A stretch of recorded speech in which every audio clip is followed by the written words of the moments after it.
is a 2018 Motobecane Hal Boost Pro, 27 plus size tires. You could also run 29s, I think up to 2.4 size. Right now it has a 27.5 with 2.8 inch Maxxis Recons on there. This is a size 38 centimeter frame, size small. I wish I kind of would have gone a little bit bigger in the size, just due to the fact that the frames are a little bit stubbier. I think it's for when you're doing climbs and things like that. You could lift the front up much easier.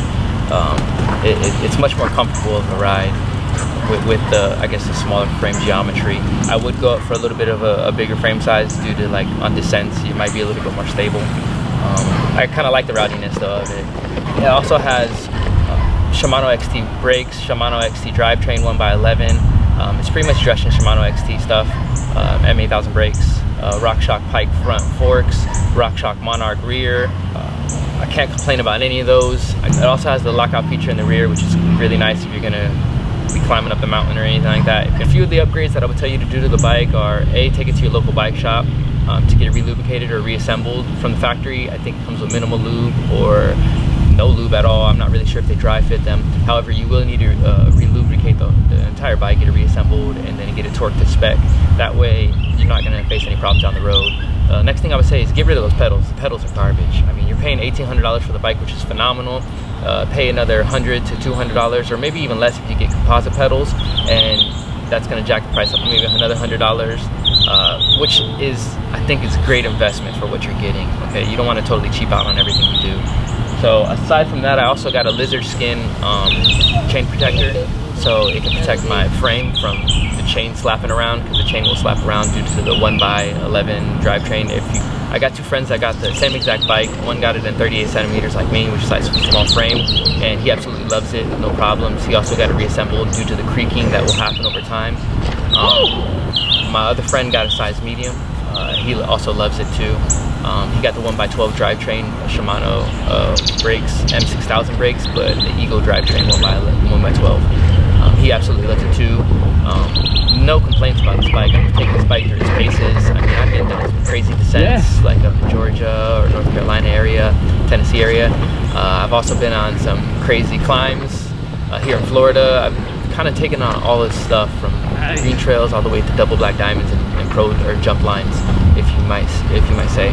From the footage you'll see, it kind of takes everything, man. It's a beautiful bike. I have no complaints about it. I was a little worried that it was like a scam due to the fact that the pricing and parts, and I just wasn't sure nowadays how everybody is. But it wasn't. It wasn't a scam, and it was actually a really, really good deal, aside from the upgrades that I tell you to do. I also upgraded to the carbon front bar. That way my wrist can be a little bit saved, and I absolutely love it. I got ESI chunky grips as well, and those are awesome as well. Aside from that, I really haven't changed much about the bike. I'm in the process of building a new wheel set. It's going to stay 27 plus. Some people go up to 29 because you can on these bikes, up to size 2.4 tire. I'm staying at 27 plus. I like the rowdy feel of it. I like it agile. And I'm going to go down on the tire size, 2.6 in the front and 2.5 in the rear. Maxxis DHF in the front, and then Maxxis Aggressor in the rear. Hopefully I'll see a huge improvement over that, but we're gonna see how the bike stands for another year. Right now, after its first year, it's holding up super nice. One more thing I would tell you to do, I forgot to say, is it comes tubeless ready, but it's not tubeless. Absolutely go tubeless. Don't skimp out on that. It really benefits the feel of the bike. It'll accelerate faster, it'll brake faster. Kind of feels cushiony on the air, not too bad, but the 2.8 tires does make it feel like a little bit of a bounce, that you're riding a little bit more on air than anything.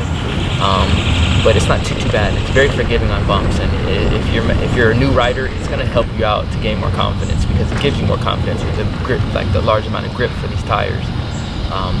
You're going to love it. It's an awesome bike, and I really have no complaints. If you have any questions, feel free to ask me. Let me know if you want to see more footage of the bike, like a third-person perspective or somebody outside of the bike.